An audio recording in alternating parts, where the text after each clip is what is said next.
अस्सलाम वालेकुम रहमतुल्लाहि व बरकातुहू रब्बिश रह ली सदरी व यस्सिर ली अमरी वहलुल उक़दतम मिन लिसानी यफ़क़हू क़ौली रब्बी ज़िदनी इल्मा। This is Shoaib Hasan and welcome to my YouTube channel NMD CAT preparation by Shoaib. Today our topic of discussion is what is electrophile. इस यूनिट का second last topic what is electrophile. इसके बाद हम डिस्कस करेंगे आइसोमरिज्म को और आइसोमरिज्म की types stereo isomers को। अब हम डिस्कस करने जा रहे हैं व्हाट इज़ इलेक्ट्रोफाइल। इससे लास्ट 2 वीडियोस में हमने डिस्कस किया था व्हाट इज़ न्यूक्लियोफाइल और what is bond fission. Bond fission कौन सी होमोलिटिक है या हेटेरोलिटिक है और न्यूक्लियोफाइल क्या है। अगर आपने वो वीडियोस देख ली हैं तो ये वीडियोस आपको इजीली समझ आ जाएगी क्योंकि दोनों को कंपैरिजन पूछा जाता है what is electrophile and what is nucleophile. चलिए स्टार्ट करते हैं। What is an electrophile.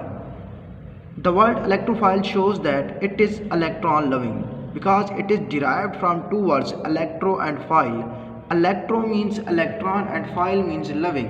Means ये कि electrophile वो होते हैं जो electron loving हो। The word shows that electron loving. अच्छा, electron loving कौन से होते हैं। electron actually है क्या चीज़। electron जो है वो नेगेटिवली चार्ज होता है।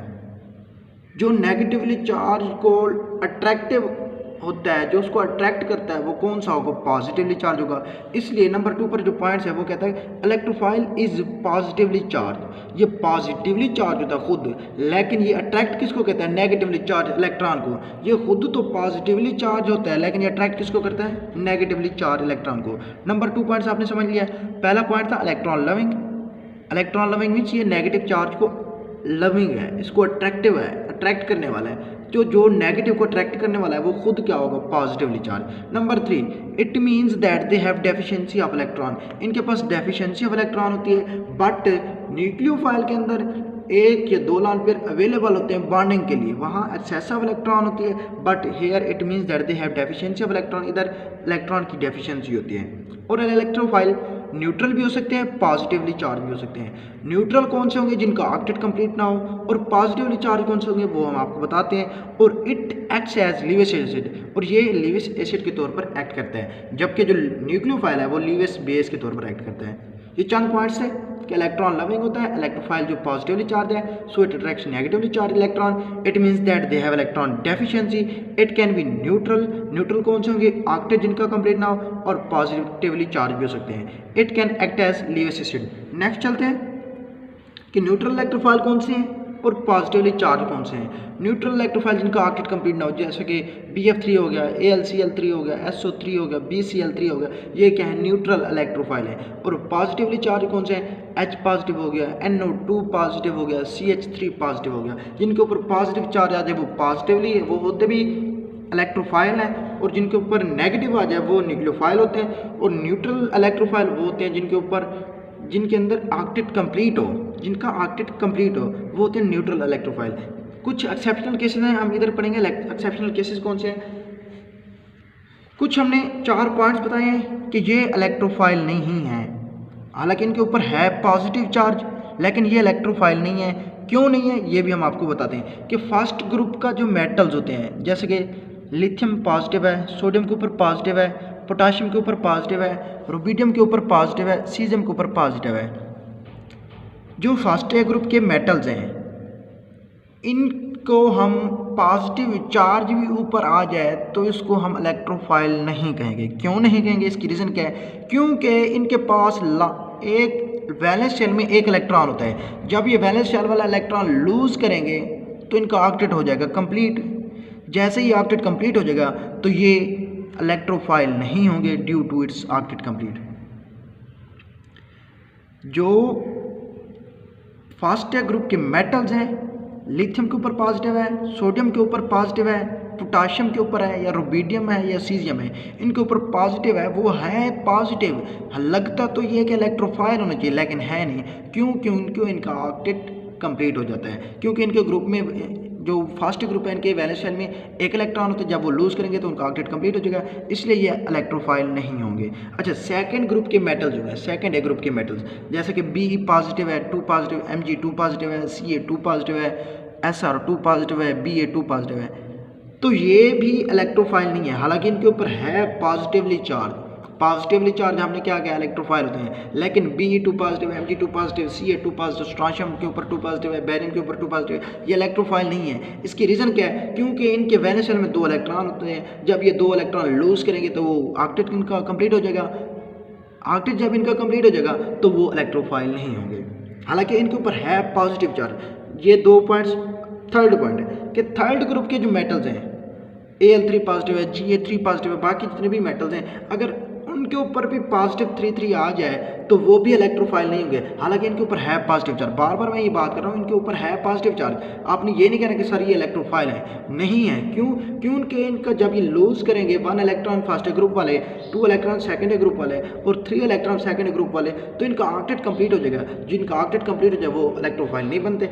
और नंबर 4 पॉइंट जो है, NH4 पॉजिटिव भी इलेक्ट्रोफाइल नहीं है, H3O पॉजिटिव भी इलेक्ट्रोफाइल नहीं है। ये चंद पॉइंट से आपने नोट्स कर लेने हैं, ये बड़े अहम हैं। इसमें से डाइवर्ट करने के लिए वो आपको MCQ लाजमी देगा, आपसे पूछेगा कि ये इलेक्ट्रोफाइल है या नहीं, तो आपने कहना नहीं है। ये 4 पॉइंट्स हैं। ये फर्स्ट ग्रुप के मेटल्स जितने भी हो गए, सेकंड ग्रुप के मेटल्स भी जितने हो गए, थर्ड ग्रुप के मेटल्स जितने भी हो गए, और NH4 पॉजिटिव और H2O पॉजिटिव, ये भी क्या है, इलेक्ट्रोफाइल नहीं है। अब नेक्स्ट चलते हैं कि इनकी ऑर्डर ऑफ स्टेबिलिटी क्या है और ऑर्डर ऑफ रिएक्टिविटी क्या है। हमने बॉन्ड फिशन में इसको डिटेल के साथ पढ़ाया है कि ऑर्डर ऑफ स्टेबिलिटी इलेक्ट्रोफाइल की क्या है, ऑर्डर ऑफ स्टेबिलिटी न्यूक्लियोफाइल की है। ऑर्डर ऑफ स्टेबिलिटी इलेक्ट्रोफाइल की जो है वो tertiary carbocation are more stable than secondary carbocation than primary carbocation. Tertiary carbocation are more stable,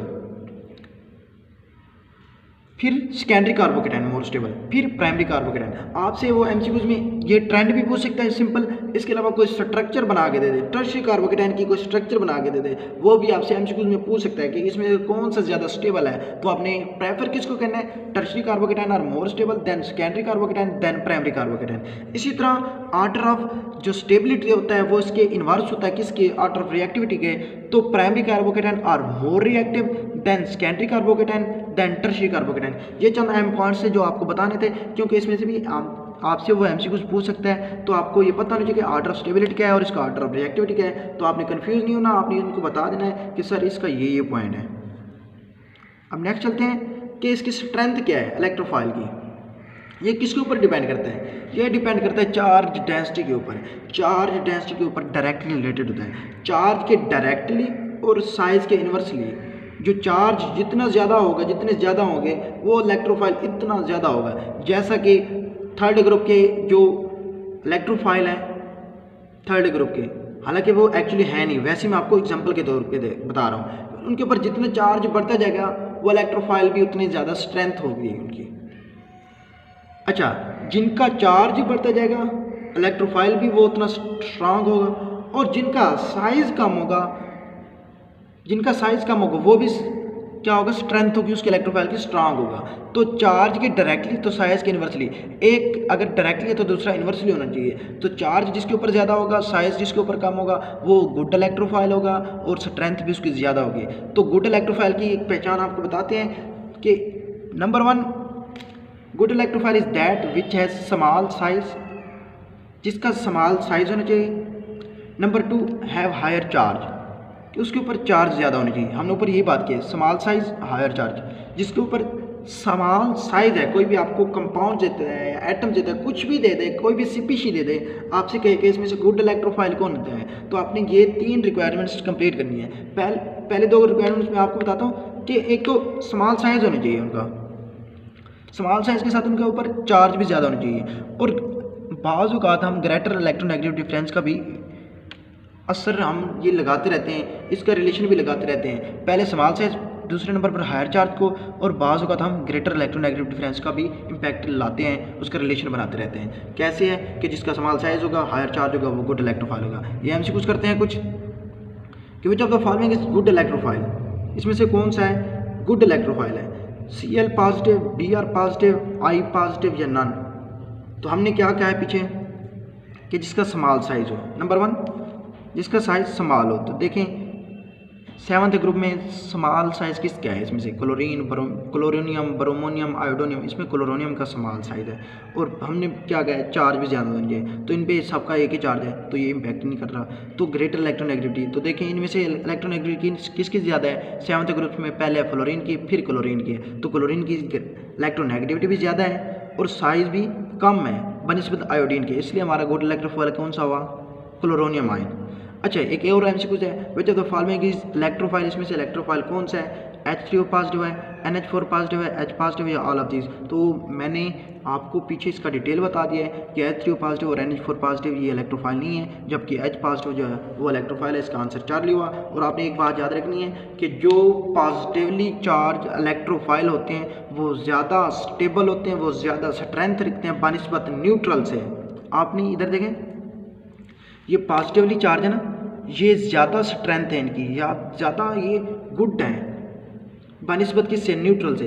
इनकी स्ट्रेंथ क्या है कि ये ज़्यादा स्ट्रेंथ भी है और इनकी गुड। अगर वो आपसे एमसीक्यूज में पूछे कि which of the following has greater strength of electrophile, वो न्यूट्रल भी दे दे और आपको पॉजिटिवली चार्ज भी दे दे, तो आपने किसको प्रेफर करना है, पॉजिटिवली चार्ज को। पॉजिटिवली चार्ज, जिसके ऊपर पॉजिटिवली चार्ज है वो ज़्यादा स्टेबल भी है और वो ज़्यादा गुड इलेक्ट्रोफाइल भी होगा। आपसे ये एमसीक्यूज भी पूछा जा सकता है, जैसे कि उसने न्यूक्लियोफाइल में पूछा था कि नेगेटिवली चार्ज वाले ज़्यादा गुड न्यूक्लियोफाइल होते हैं बनिस्बत किसके, न्यूट्रल न्यूक्लियोफाइल है। इसलिए आपने ये चीज़ें याद रखनी है जो आपको बताई गई हैं कि व्हाट इज़ इलेक्ट्रोफाइल, इलेक्ट्रोफाइल है क्या चीज़, न्यूट्रल इलेक्ट्रोफाइल कौन से हैं, पॉजिटिवली चार्ज कौन से हैं, एक्सेप्शनल केसेस कौन से हैं, इसके बाद order of stability, order of reactivity, इसके बाद आपने स्ट्रेंथ को याद रखना है, इसकी आपने पहचान रखनी है कि आपसे एमसीक्यूज पूछा जा सकता है कि गुड इलेक्ट्रोफाइल कौन सा है, वीक इलेक्ट्रोफाइल कौन सा है। तब तक के लिए इतना ही। अगर आपको हमारी वीडियो अच्छी लगे तो प्लीज़ इसको लाइक कीजिए, कमेंट कीजिए और सब्सक्राइब लाजमी कीजिए। अल्लाह हाफिज़।